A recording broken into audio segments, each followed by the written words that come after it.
people are going to trickle in. We're missing about 15 people, but I want to respect your time and our time. We are filming, so we will have record of everything. And so first I want to thank from the bottom of my heart all these wonderful Seedlings alumni parents who have come to share with you their experiences of where they went after Seedlings. And there are some with more than one child that went through Seedlings, so it's really exciting. So thank you so much for being here. And thank you for everybody for coming. So I'm going to ask the panelists to introduce yourself, your name and your children's names, and then they're going to just share a little bit about where they went after Seedlings, how that transition went for their child and for them, what the pros and cons of that choice were. And be honest, I'll ask you not to use any names. If you really hated one of the teachers, don't say a name. Just tell us after class.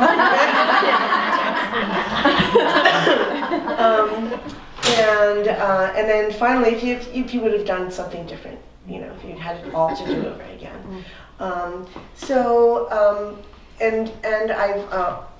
What we're going to do is we'll have this videotape available for people, as well as just for our Seedlings and Little Seedlings families, as well as I'm asking each of the panels if they would be willing to have a little Facebook discussion on our alumni page, or if they'd be available for questions. So let's go ahead and get started. So I know Chris needs to leave. To start? Sure. Okay. Anybody else need to leave early? No, you're good. Okay. All right. Okay, so I'm going to sit down. And hello, everyone. I'm Christina Rowley, and I have two daughters, and they both went to Seedlings. Caitlin is 8, and Sophia is 7. They're in 1st and 3rd grade. We chose Somerset Academy. It's a charter school in Boca. I think there's one in Boynton too, I'm not sure. But we chose it. There was another Seedlings family that went there and they really liked it.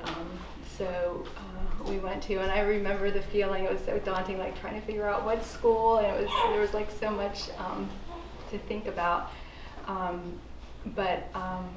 Yeah, our transition went really smoothly, I would say. Both kids really took to the public school easily. I was worried because it was like, they going into, 20 kids and everything.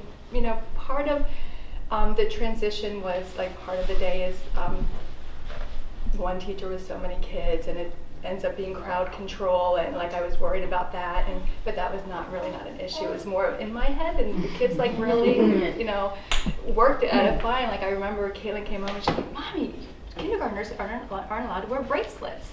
Why wouldn't they be allowed to wear bracelets? That doesn't seem right. And she's like, "Yeah, the teacher gets to wear it too."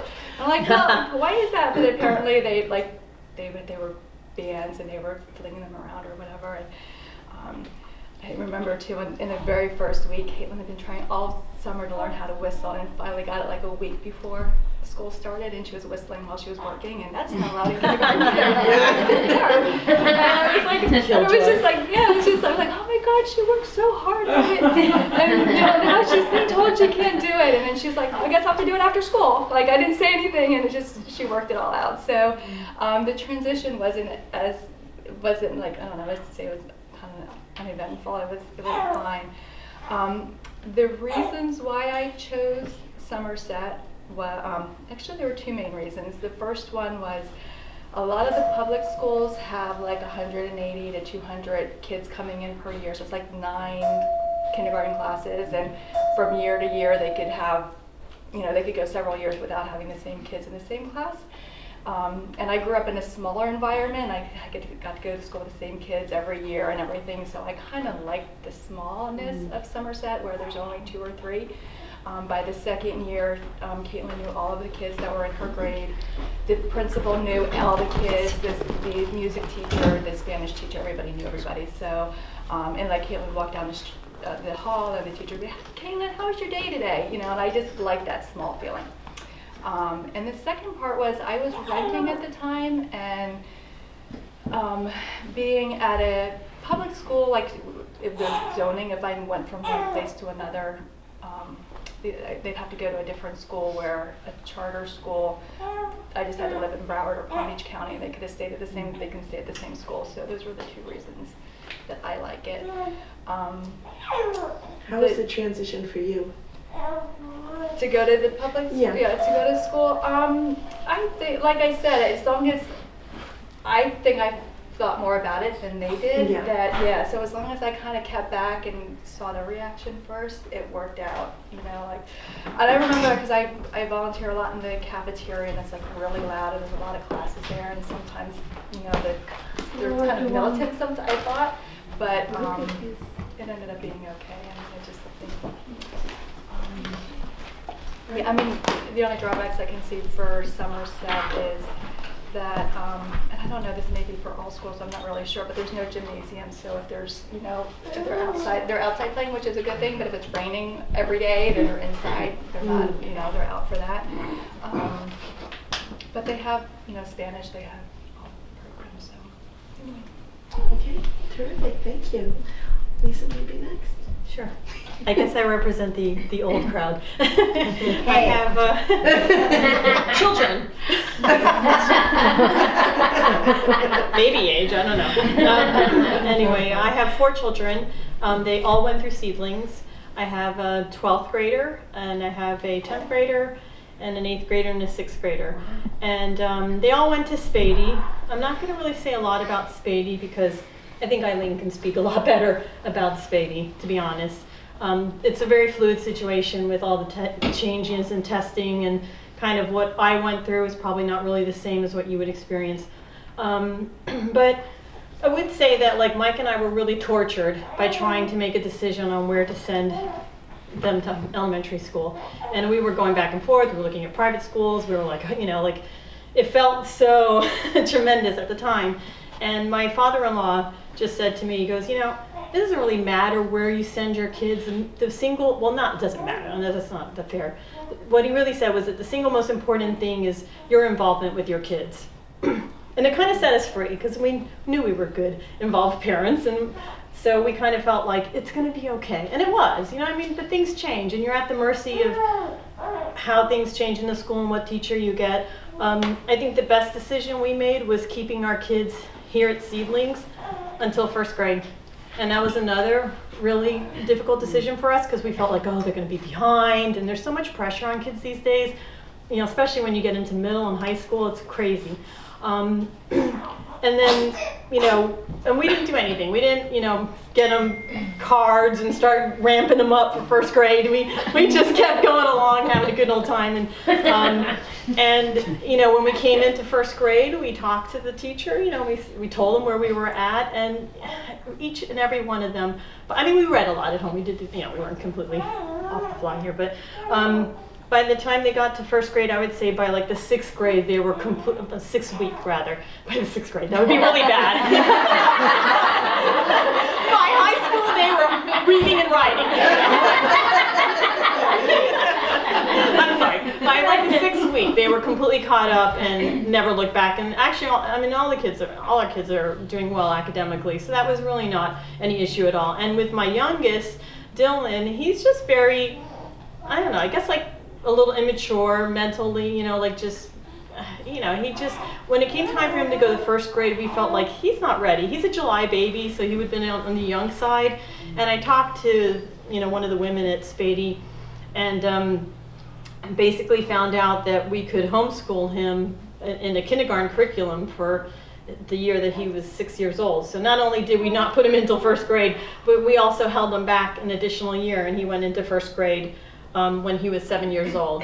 And we still both consider that one of the best decisions we've ever made. Like now he's in middle school, and if he had been in last year, he would not have been ready at all. And it all works out. You have to have a little blind faith to just know that you're good parents, and if you're on top of it and you're paying attention, it's going to work out probably wherever you send them. Okay, great. Thank you, Lisa. All right, so that's helpful. If we can switch over to Julie, because it's we do have a few Spady people. So Julie, do you want to? Sure. I'm Julie, and I have two kids, two boys that went through Seedlings and Little Sprouts. Ethan is in first grade, and Luke is in fifth grade. And we go to the public school next to our house. It's called Coral Reef Elementary. And Luke was here 3 years of Seedlings because his birthday was October. So when he went in, I had no thoughts at all that, you know, this was a great decision, perfect place for him to go. The neighborhood that I lived in, almost all the kids in the neighborhood went there, kids in the next neighborhood went there, so we already had a lot of kids that had gone through the public school that we were going to go to, and they loved it, so we didn't really look around much at all, and we liked that we were able to, you know, walk to school in the mornings, walk home from school. They walk home together alone now, and you know, they rode bikes. They went with a bunch of kids that were going at the same time, so that was a big thing for us. And when Luke went, he went into kindergarten, and halfway through they wanted to test him for gifted. And I remember thinking, really? He's kind of dumb as a doorknob sometimes, are you sure? And she's like, no, no. And so they do it to the school system. And so the paperwork was put in kindergarten, and he didn't get tested till first grade. And then halfway through first grade, and at that time, Coral Reef had a pull-out gifted program. So basically, once he was through it and passed it or whatever, he was put in this partial program, which was only 30 minutes a day. So he got pulled out, went 30 minutes with a group of kids, and then came back to his regular class. And that went through till fourth grade. And when he went to fourth grade, they now have an all-day gifted program. And so he looped from his third grade teacher to his fourth grade teacher, who became the gifted teacher, and he's all day now.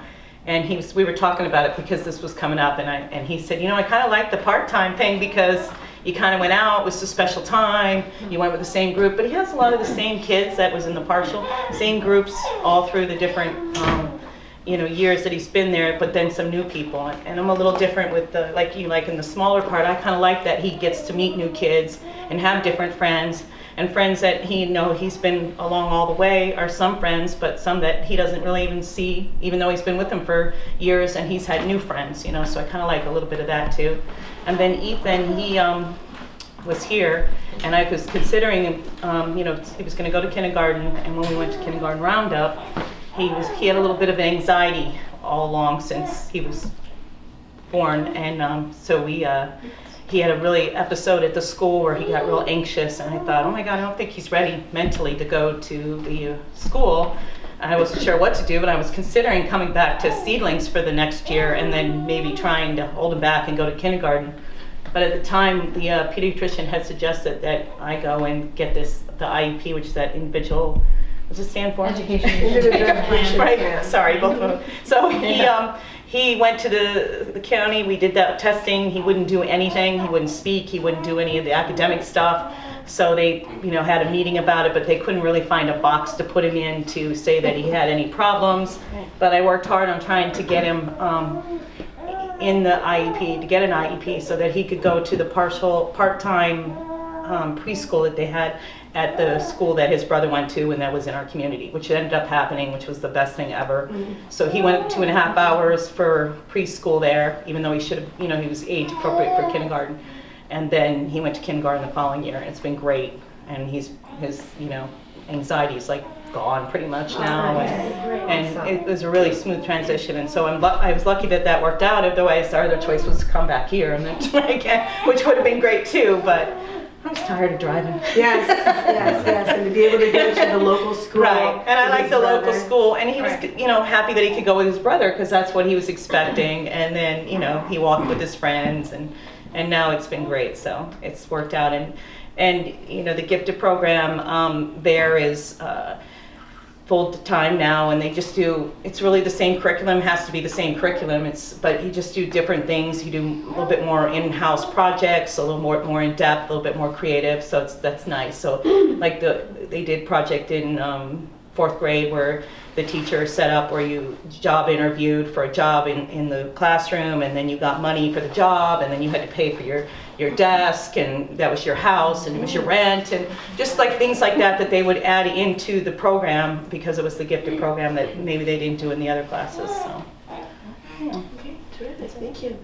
Let's move to a private school, and with Courtney with C-Star. All right, my son is Bodie. We were here for 3 years, and in fall of 2005 he entered C Star, which is a Waldorf school in Boca.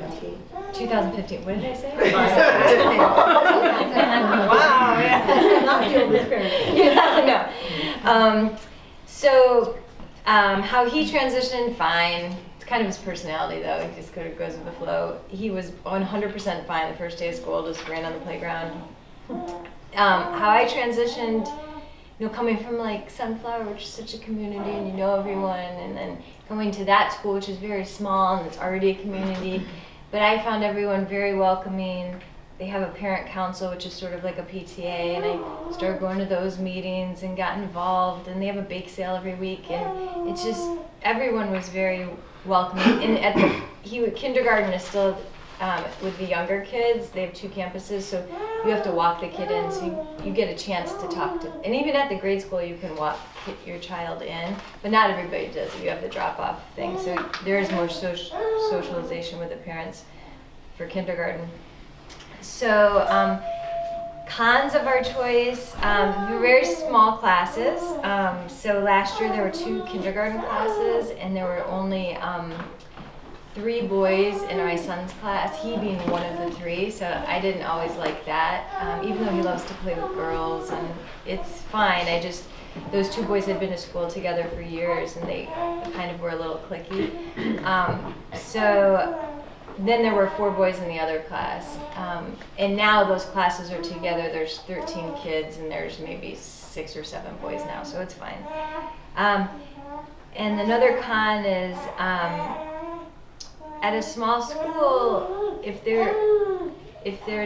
we stay with Waldorf, which goes till 8th grade, if there's a child your child maybe doesn't get along with so well or has a problem with, you're in class with that kid. It's not like, oh, in 2nd grade you might not be in class with that kid. There's 4 other 2nd grade. You're gonna be in class with them. So there's one particular boy we just tell him he's our greatest teacher, and we pretty much have a lesson from him every day, and it's been great, but anyway, another con is it's private, so is the money, and we didn't know if we were going to be able to swing it, and it's worked out, but it's no fun paying if you can not pay. And another thing too is we were also a little nervous about, we didn't want to be in a community where we were so far out of our tax bracket, or that it was going to be uncomfortable in certain ways, and we have not felt that whatsoever. There's a variety of people at C Star, and everyone it's like Sunflower to us, the kind of community. And another con is it's in Boca and we live in Delray. So Sunflower moved here. I was literally driving to Boca for 3 years. We lived just like a couple blocks away. They moved here, and then he started going there. I'm like, I'm just going to drive to Boca. At least it's just off Spanish River. It's not that bad. So pros of our choice, another great community of people who are like-minded, just like a lot of the friends we had and still have at Sunflower. The Waldorf curriculum is perfect for our son, who's extremely active. So they get up to do most of their lessons. They're constantly clapping and singing and doing movement exercises as they're learning. So for him, that's perfect, because I think he probably would have been expelled. Remember when we had our like the meet and greet with the teacher, and she's like, Bodhi likes to lay on top of his desk sometimes. We're like, what? Like during class? And she's like, yeah, we're trying to get him to sit more in the seat when it's time to sit in the seat. And we're like, what? And we told her we have this vestibular cushion that we use sometimes at the dinner table. She's like, oh my God, could you bring it? Like, and we're like, oh my God, he's that cute. So we were like, but they're so good with that there. They're like, the brain's not totally developed yet. And like, he's exactly where he's supposed to be. And we're like, Awesome. all right. So, that's worked out. Another pro is the teacher stays with them till 8th grade, and we love his teacher and he loves her, so it's like they know if their kid's getting sick. If they've been together years, they know if something's wrong. They kind of just, she'll call, she'll text, she's so wonderful. It's very small, so he kind of knows at least everybody in school, at least by face, if not by name. It's a very active community. They have an annual camping trip, festivals throughout the year, every kind of, like ice castles where everyone's like I'm gonna bake soup, or I'm baking, cupcakes or biscuits or whatever. We have a lot of festivals like that there, and a weekly bake sale, and everyone chips in, so you have that sense of community. School, and another thing we love is school ends every day at or every Thursday at 1 o'clock. So you have a half day, which makes it nice if you want to try to do an appointment or something like that. You actually have them in the afternoon. And they have a bake sale that day, so you can go to the bake sale, the kids run around, it's really fun. They have a very active Facebook page, like Sunflowers, which we like. So if there's a day after school, hey, we're going to be at this park or do whatever. And basically what I would do differently now is nothing. It's a perfect transition for our family. And how old was Bodie when he went in? He was 5, so it was kindergarten. So, and we went back and forth, like, what are we gonna do for? And he's got some other issues, so it was, for him, it just worked out. That's great. And do you want me to do Sharice's? Let's wait on that. Okay. Can you go next, Stacy? But I don't have anything to read, so. Okay. No. Okay, I have one child, Blake, and he started here, I guess, in 2007. He was here at ages 4, 5, and 6, and I kept him here through kindergarten, and I'm so happy I did. And if you're able to do that, I would really recommend that. He needed that extra time, and I was of the belief that he should have his childhood as long as he can. And when I was considering what schools for first grade to send him to, I was, that one of the things that was important to me was, are they going to still have their childhood and have their, just in the natural developmental age, are they going to be allowed, or is it going to be just kind of this rigid? And also I was concerned about screens, because the schools are all, doing computers at a very young age, and I looked around at all of them, and they mostly seemed like they were starting them on computers young, and so I went to Sea Star. I was drawn to Sea Star more for what it didn't have than necessarily what it did. I was a little uneasy with the anthroposophy part of it, because that's not something I believe in, but so I had to kind of just overlook that part and just appreciate the positive parts of Sea Star, and I'm glad I did, because it was really the right place for him. He went there for 1st and 2nd grade, and then and 3rd and 4th he went to Claremont Montessori, but that's no longer.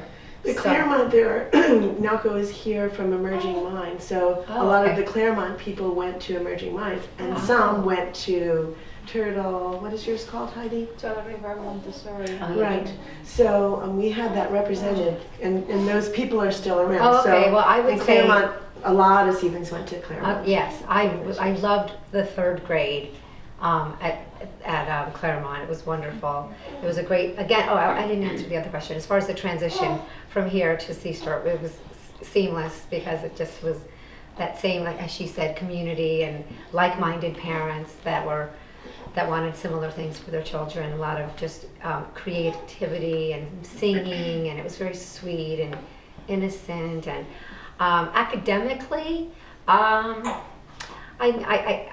probably was lacking a little bit at the time that Blake went, but I wasn't concerned. But by the time he got to 2nd grade, he still wasn't reading, so I actually got him a tutor, and he picked up the reading fine.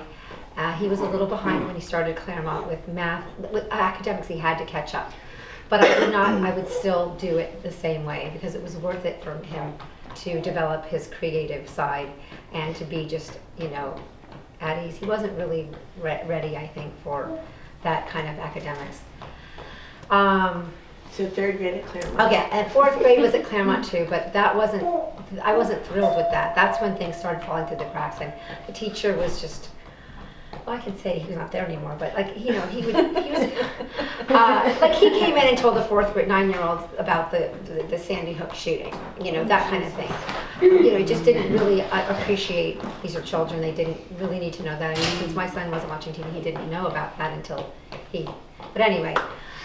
Then 5th grade, we went to Franklin.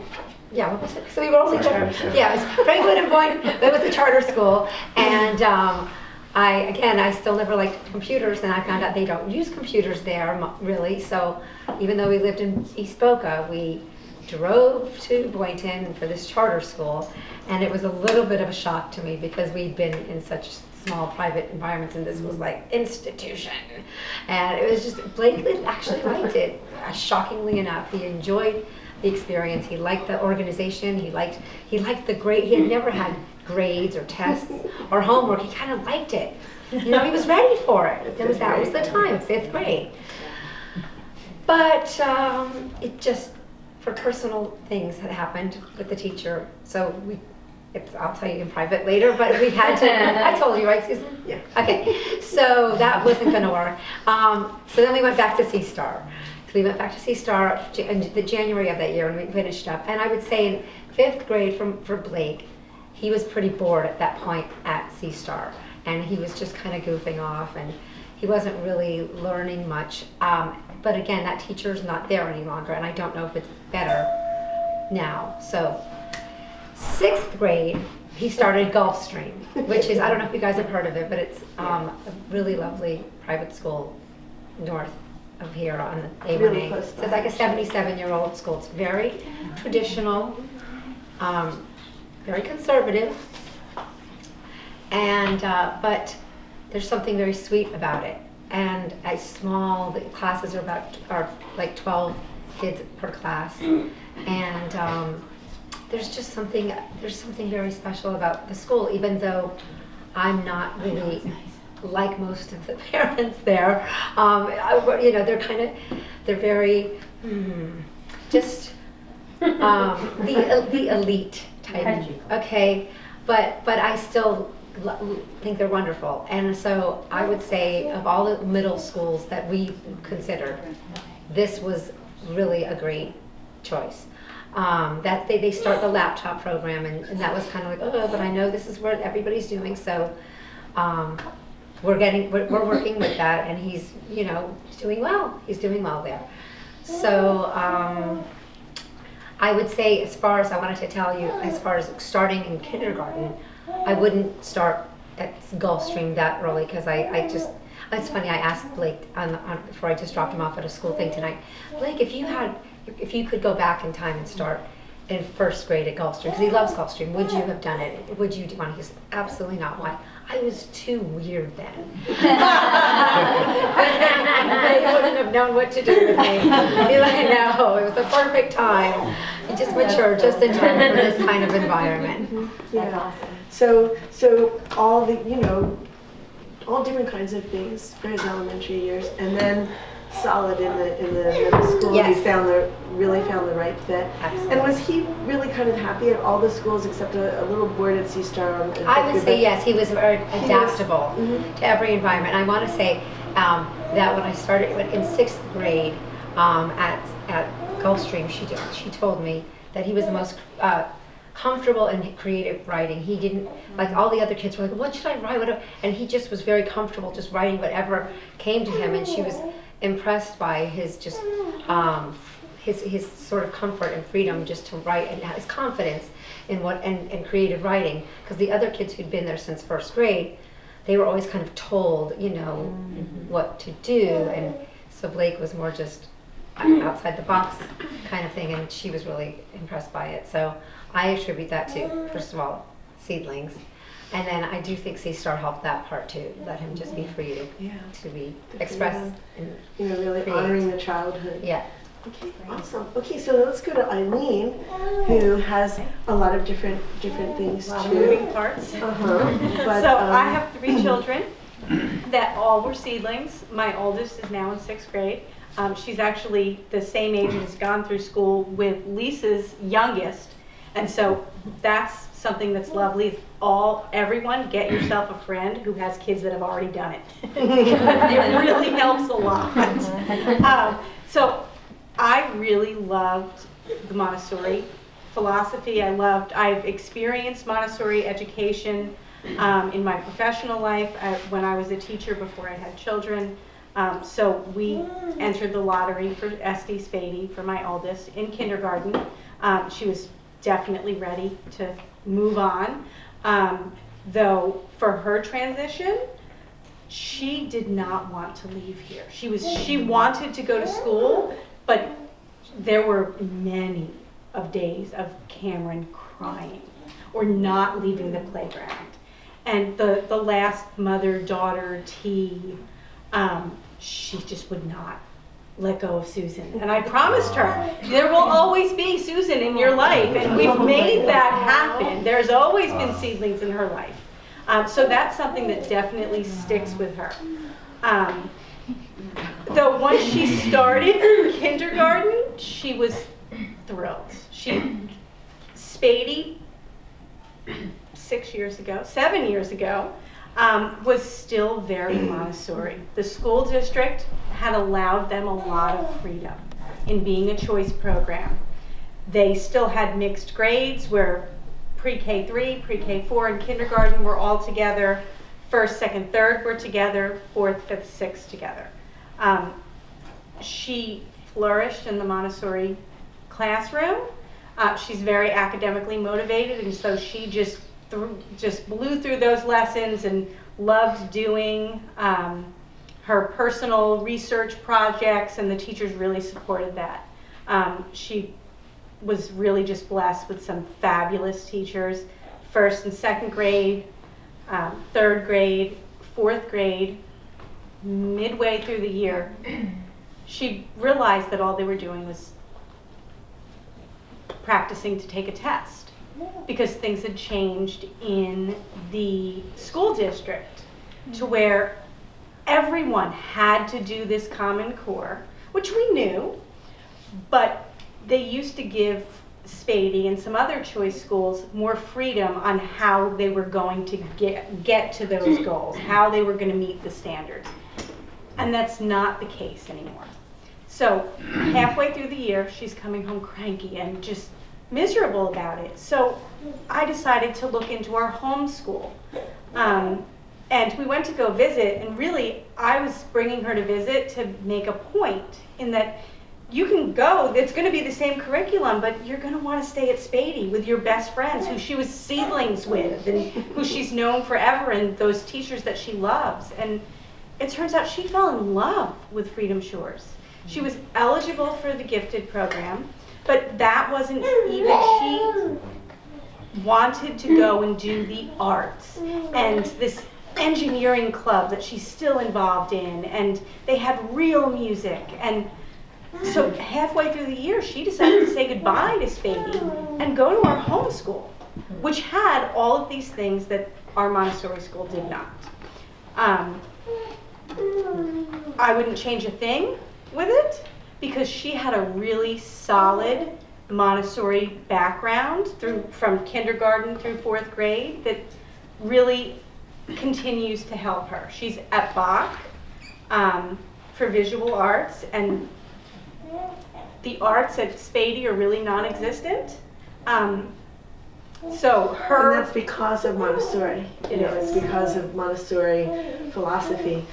Maria Montessori, and Heidi will probably be able to speak to this a little bit more, maybe Heidi and Nalco, but they needed factory workers. They had the arts, they had music, they had all of that Dionysian. They needed workers in the factory.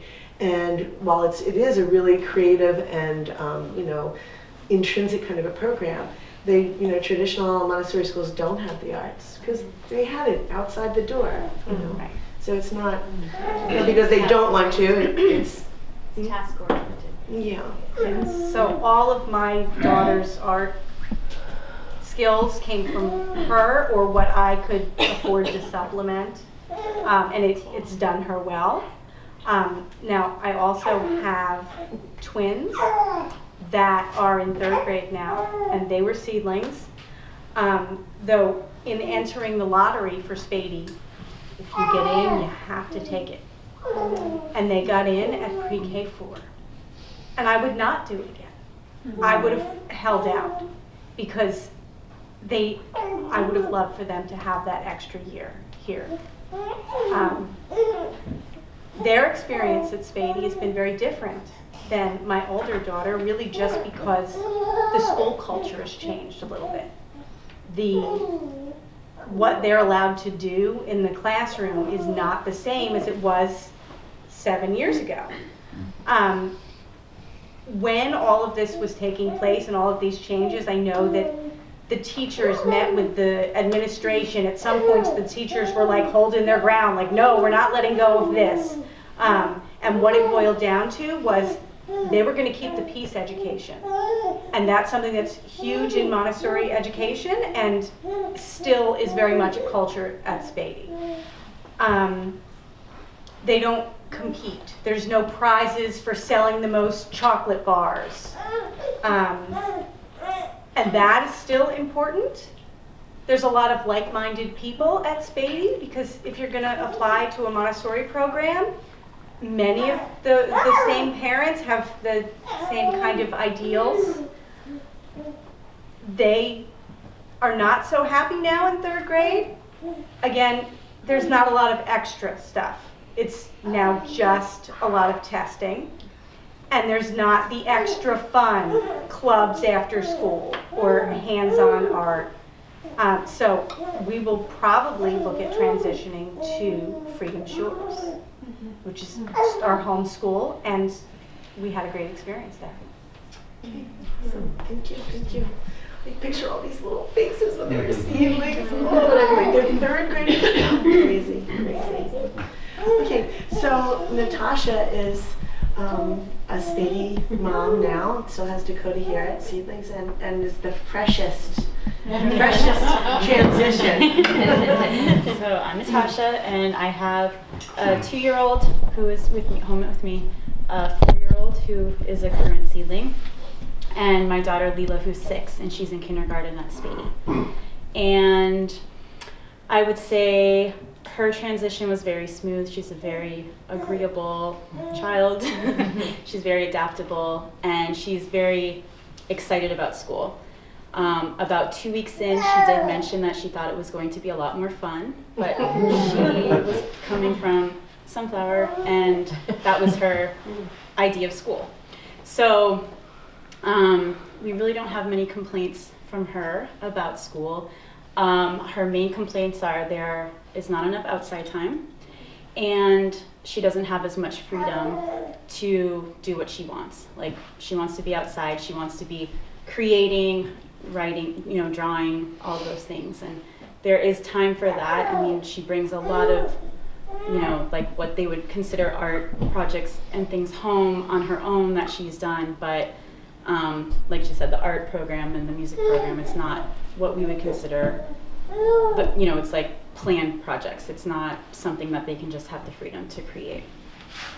My transition was fine because, whoever mentioned having a buddy, there's a couple other former Sunflower parents that are there, and we just really have kept in touch, and we're sitting in car line together, texting each other while we're waiting, and so I felt like that has been a good thing to have. It's made it easier for me. And then seeing her just navigate the halls on her own when she doesn't know I'm watching her, and how being 6 years old and just being confident and excited to kind of be on her own has been really awesome to watch also. What else? I really appreciate her, at least her class. I mean, we're only in kindergarten, so we're very new. And I'm not sure about the school overall, but she has a very diverse class. There's children of every skin color in her class, and I really appreciate that. And I also kind of appreciate the adversity that she is experiencing. She, like I said, she's very agreeable and just always wants to do the right thing, but she'll tell me stories, not necessarily in her class, but just, like if they have an assembly or something where a child was misbehaving, and just seeing that it's not always fair, that there's a little bit of struggle, they're having to work through those things. I kind of appreciate that for her because at home things are pretty smooth.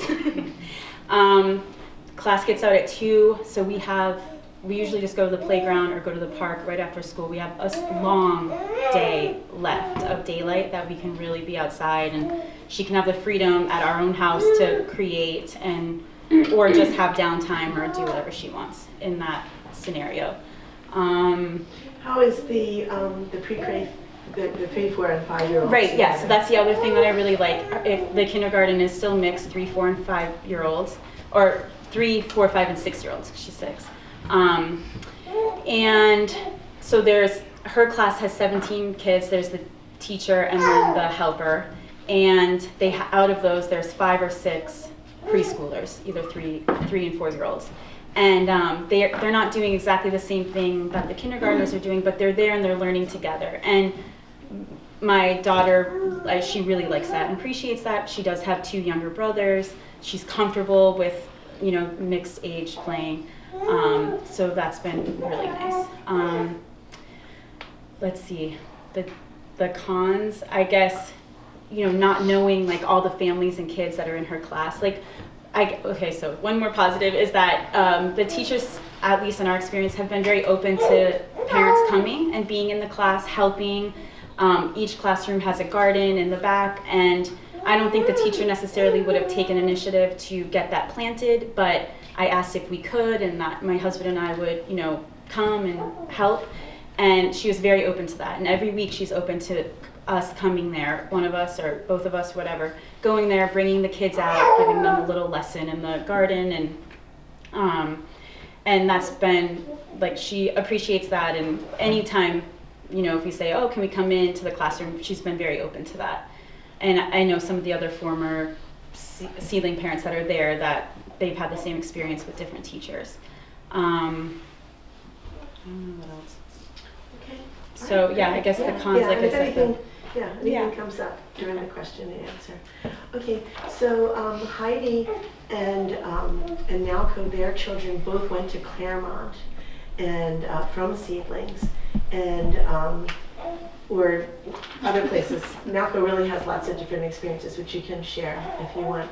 But moving again from Seedlings to Claremont and then to Jupiter. So Heidi, do you want to talk on that? So I come from a culture that school doesn't start until the children are 7 years old. I'm from Estonia. And so what was very important to me, Hadrian is my son's name, he's 4th grader now, that I wanted him to have his childhood, free play, outdoor. I was never being on pushing academics early on for him. So actually we kept him at Sunflower through the kindergarten. So he started school when he was 6 years old. He went to Claremont. And at that time I had 3 choices. I was either going to Spady, Claremont, or Seastar. When I went to Spady, Hadrian is a sensitive child. The reason we also chose Sunflower, it was a very protected environment. I just felt like, the reason we actually even chose Sunflower, we were able to stay with him until he was comfortable to let us go. And that was very big for us. We had to, make sure that he was comfortable letting us go. So when I went to Spady, I just didn't see my child in that big institution. So that seemed a little bit, not for my child, for our child. When I went to Seastar, I liked what I saw. Now, Hadrian was a wild boy as a seedling. He had a lot of energy. He was just everywhere. And when I saw the desks, I just could not picture him sitting at a desk and taking lessons. Everything else I liked. It was just that aspect of that. So then I went to check out Claremont, and what I liked about Montessori school system is they had a freedom to move around in a classroom. You can sit and study alone. You can study with other kids. You can do your work on the floor, in the corner. So there's a lot of freedom in that sense, and that was important to me. And also what I liked about Montessori is the teacher is there to facilitate. So that a child has assigned work for each day they go, but they had the freedom to choose. Am I going to do spelling now or math? So they had the freedom throughout the day to choose, but they have to finish those activities, but at their own pace, and they can choose when and how, and alone or with other kids. And what I also liked about Montessori is they don't really do homework at least Claremont did not have homework. And also a big part for me was no grades. I just wanted to have this internal intrinsic motivation for him to learn without having to be labeled slow or whatever, So that was important to me. So we chose Claremont, and we stayed there for 2 years, the first grade and second year. And then it closed. So then we were faced, okay, what do we do now? I really like the Montessori system. And there was really nothing around here. Like I kind of was thinking Spady, maybe going there. I was kind of like, the homes, I don't know if they do homework there now, but it was just they do homework, yes. And like the testing and all that, it was like, I wanna stay away from it. And so I searched, and there's nothing really around here. So we live in Lake Worth. And the only school we found that was Mercy Mines even open at that time? No. It was only up to Okay, so we found a school in Jupiter. And it's a private Montessori school, and it's called Turtle River. And at that time I was working in Delray, and I was like, okay, I almost canceled going to check it out. It's like, how can I ever drive myself and my son to Jupiter and come back to Delray every day? It's like, it's impossible. But it's like, okay, let me just go and check it out. Let me just do it. And the moment I stepped into the school, I looked at the hater and I said, you know what, this is it. I just knew, just the first one, you know what, now we just have a way to make it work. We have to make it work for a child. So I said to myself, if this is meant to be for my son, I have to find a way to work in this area, or I cannot justify driving. Because if you drive from Jupiter to Delray, it's like the morning traffic is crazy. Like I did it one time, hour and a half, like that's not gonna work. So luckily for us, I was able to find work in that area. So he went as a third grader. And they have the same system like in Spady. They have they call the low elementary is the first, second and third grades are together, right? And then they have, right now is an upper L, so they have the fourth and fifth grades together. And then the middle school is the sixth and seventh and eighth. And as of next year, they're actually starting high school, Montessori high school, which is, I don't even know if there's any other Montessori high schools in the state or in the country, but so that's something big for us. So Hadrian, when he was transitioning from Claremont to Turtle River, Claremont gave